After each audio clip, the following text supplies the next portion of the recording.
As we draw near to the end of the year, it is a good time to take a look back. With all the different Digimon news videos I've done, there are a lot of different things that have been happening, even in a year that it's seemingly pretty quiet to many people. So it is the perfect time to look back at the year and remember what all we have gotten in 2024. From stories, comics, V-Pets, cards, new Digimon, new official video series, and more, there are a lot of little things that have happened throughout the year. Of course, it may be lacking in the big announcements that would get the entire community excited, such as animes or games. We can still remember and enjoy what we have gotten. So today I'm presenting to you a list in the order that I think is important to most of the community. Now some of you may disagree with this list, and that is perfectly fine. But here are 14 different major things that we got for Digimon this year in 2024, listed in order of personally how much I think they matter to the community in general. Number 14. The Digimon Novel Competition. Now the only reason that it's this low is because these novels are actually not out yet. At DigimonCon 2024, this competition was announced, and we only have a little bit of a synopsis of the different stories. Whether Dukemon's becoming the father of somebody else, there's a whole bunch of different stories that have been done by fans and will be officially made into novels. And hopefully, as the comics have shown, they will give them to us in English and Japanese. At least that is the hope. I don't have a confirm of that yet, but it seems like they have been good at doing that. There are ones about major battles between Justimon and Megidramon, which we know can definitely have some major consequences for the entire world. There's ones where Lucimon's trying to be a guardian angel to somebody who possibly doesn't want it. These are a lot of different stories, and if these are anything like the Digimon comics that we have gotten, they are some of the very interesting things to me. So hopefully with a little bit of different people trying to come at these stories, we'll get all the more from them. So I hope when I can talk about these actually coming out, these will rise far above up on the list. But as of right now, they're just a little bit of hope as what might be coming in the future. Number 13, there's the Godzilla crossover. Now, some of you may not be aware that there was a teaser trailer that was put out for a new V-Pet that was coming. And it is also the 70th year anniversary of Godzilla. So there was a Black Warzillamon, if you want to call it that was shown as part of a teaser event. Now, nothing more has come out about those V-Pets since, so they're not something that is a large deal to many people, though these crossovers are cool.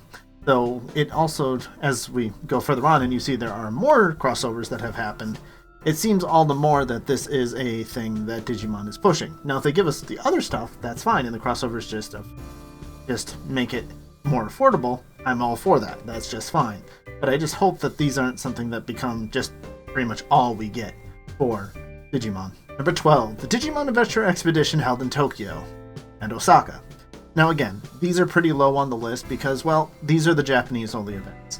And there have been many of these that have come out, and they'll all just kind of be grouped together here. There's been karaoke events, there's been concerts, there's been bookstores opening that are selling merchandise and things that, while these are very cool things for people that live in Japan, for us that, well, live anywhere other than Japan, there's not really all that much to it that we can enjoy. Sure, you can possibly get it from some third parties or probably some scalpers that sell things for way more that were possibly sold there, like at the exhibition.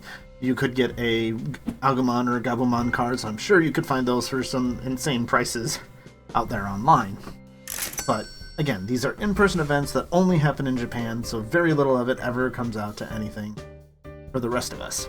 Number 11. The Atmon Encyclopedia gets moved to Digimon Web. Now, I know many of you will argue with me that Atmon is a far bigger deal, that it is coming over and joining Digimon.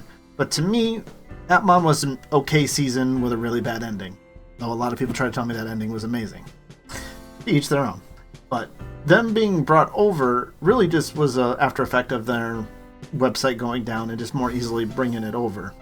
Though, like we have now become aware, Atmon was seen in one of the Digimon comics that is official, that one of the fans made in that competition, and we're talking about Gachimon joining the Digimon card game, so Atmon is coming in more. Could this become more of a bigger deal than what I think right now?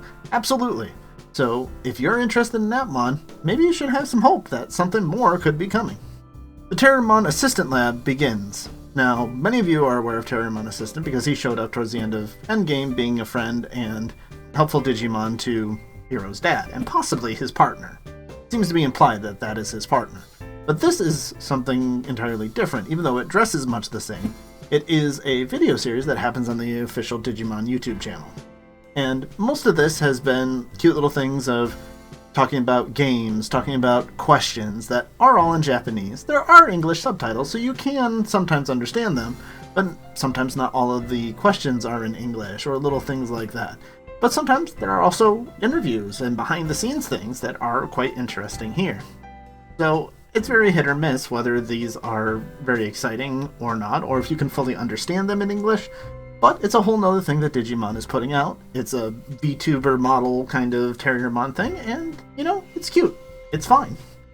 Number 9. The Digivice 25th Color Evolution is released. Now, this was first shown at Digimon Con 2024, one of the major things that was announced there. And it is a VPET that is all about Digimon Adventure, which you will know if you are anyone into Digimon. That's all that matters anymore, is Digimon Adventure. That's all the merchandise, all of everything. And I will fully admit I'm not much into the VPETs. I do not own one to show you. So perhaps these things are a much bigger deal and much more came out of them. The pre-orders sold out. They sold fairly well as far as I can tell. And people have been fairly happy with them, that from what I have heard. So these are VPETs that were made to be a little bit more of a game. There's a little bit more to them that you could do. But again, you were stuck to just the adventure and their lines. There was a lot of that. The biggest thing that I heard was the animations and the voice lines are great until, like most things that are a turn-based game, you hear them 200 times and they start to get old and long. But let me know what you think about these VPETs down below. As you know, it's not something I talk about a lot because I do not have a lot of experience with. Number 8. The Digimon Seekers novel series comes to a close.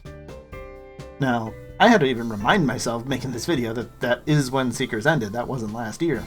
And Digimon Seekers was a very interesting thing. It had a lot of pacing issues, some of the translations were rough, so it was definitely a bit of a rough going for most of it. And there was some interesting things that could have happened there in the finale. But the way it ended with him going to Mega so quickly thereafter, and Death Axe Evolution happening, so oh man, there were a lot of stakes. The epilogue came out and everything is just fine. Everything was rosy. The Digimon that went through a Death Axe Evolution and his partner that was tied to his Digicore were absolutely fine. So it just kind of ended up falling a bit flat to me in the end. It still was kind of cool. I mean, I do generally like Lugamon, and his line was fairly cool, and so it was a bit of a trial. They did trailers and novel and all that to try and get it going, and I think it did fine for what it is, but it's not something that has had a lot of traction, a lot of people talking about here, even just many months after it's ended. Number 7. 36 Digimon being added to the Digimon reference book. Now, many of you are like, oh my gosh, new Digimon are the most amazing thing. How could this not be number 1? Sure, if that's what all you care about is new Digimon all the time, that's fine. We have over 1,500 Digimon at this point. Some new things is always fun, but getting a whole bunch of them is not really one of the biggest appeals to me at this point.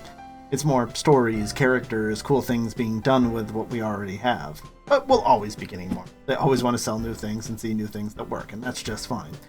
These Digimon mostly have been coming from a little bit of Digimon Seekers as it ended, Digimon Liberator as it's been going through in the novel and comic, and also in Digimon New Century has also been adding some new Digimon, which you will always know it's them if you find them ending with Xiao name, basically monster in China, or when they've been added to the reference book, they get their full Mon name, like Jogamon here. There will always be new Digimon, so long as the Digimon franchise is going, there will always be new ones, and some of them are pretty cool. I love Dinomon. I mean, I love my dragons and dinos. Many of you know. That's not a real surprise, but like Oblivimon, I barely remembered even existed until just a little bit ago when I was looking up stuff for this video.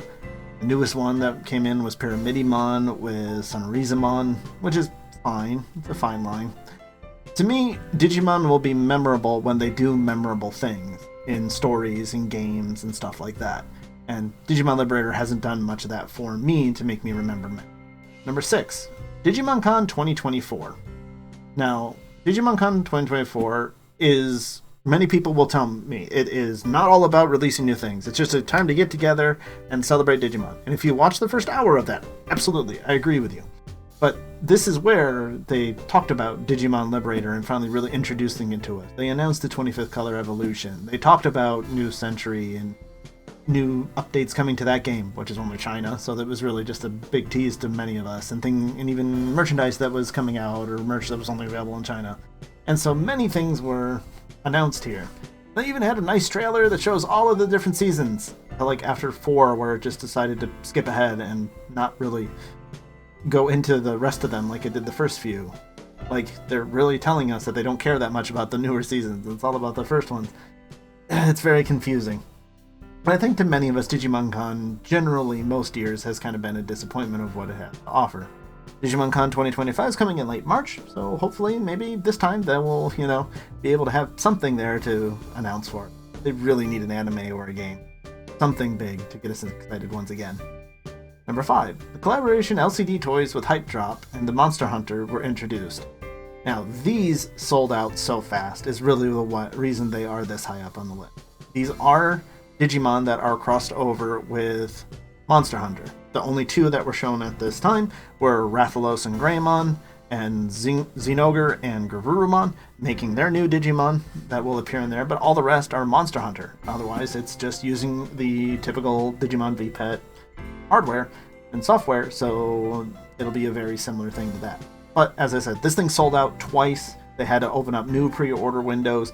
It was incredibly hyped for people who like both shows because, well, monsters and digital monsters.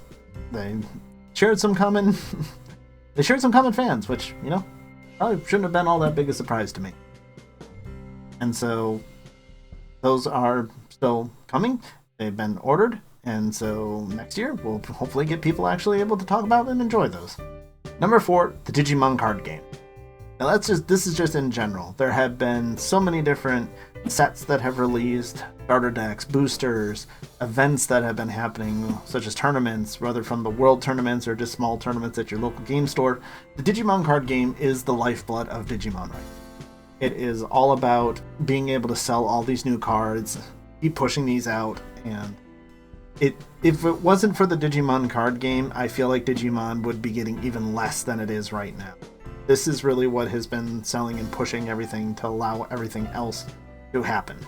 So, while I'm not as big into the Digimon card game, mostly because trading card games take a lot of money, even though this card game is not as bad as some, it still takes quite a bit to be able to buy all these sets, and then a new one comes out, and then you have to buy all those again, and so it's a bit of a money sink. So, for me, it is not something that I have done a lot, except for the fan project that came out about it, which we'll talk about fan projects in their own separate section soon, after the official ones. But yeah, so the Digimon card game is really what it's all about. If you listen to my Digimon news videos, you know that's half of what's really getting updated these days. Number 3, the Digimon Anime 25th Anniversary. Now, for the 25th anniversary, many things have been held. There are many different bookstores and stuff, like I said, that have been opening there. Over on the Digimon channel, you could do watch-alongs of Digimon Adventure in Japanese over there. There hasn't been as much of a lot of stuff as me and probably a lot of you expected of celebrating all the years of Digimon, all the different seasons and anime and everything coming together, as it's the 25th anniversary of the animation. And therefore, not a lot of stuff necessarily has come out about this. So why the heck did I put it at number 3? Well, I have to admit, it's this. It was the Digimon Adventure PV trailer that came out that really just hit right in the nostalgia. Now, if you're a newer fan to Digimon and haven't grown up with it for 25 years, I understand if this trailer didn't do at all for you. But for us old school fans that are getting a little older and on new Digimon from the beginning, it hit right in the nostalgia. There are many times people talk about nostalgia and I don't understand it. No, that one was amazing. So, and supposedly we'll get another thing at Digimon Con 2025 that kind of wraps up the celebration.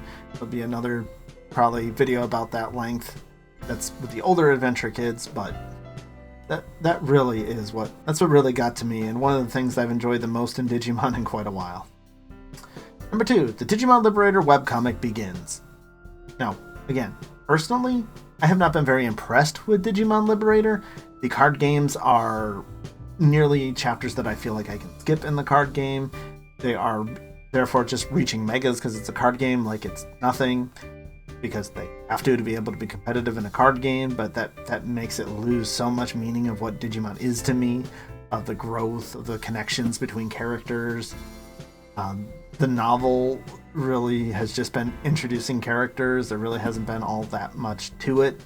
And rumor has it there's only one more release of that novel. So we're actually drawing close to only having a handful of chapters left. And with the comic seeming to be ramping up really fast into possibly ending the world, stakes seem to be rising. Possibly. We're not even sure if actually anything bad could really happen to this world because it's all just backed up.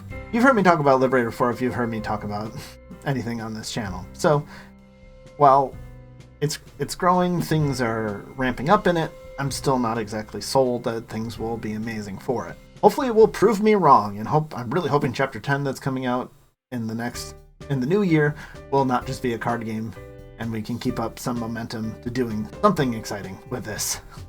And my personal number one, which probably will be a surprise to some of you, if you haven't been paying close enough attention, is the Digimon Fan Comic Contest.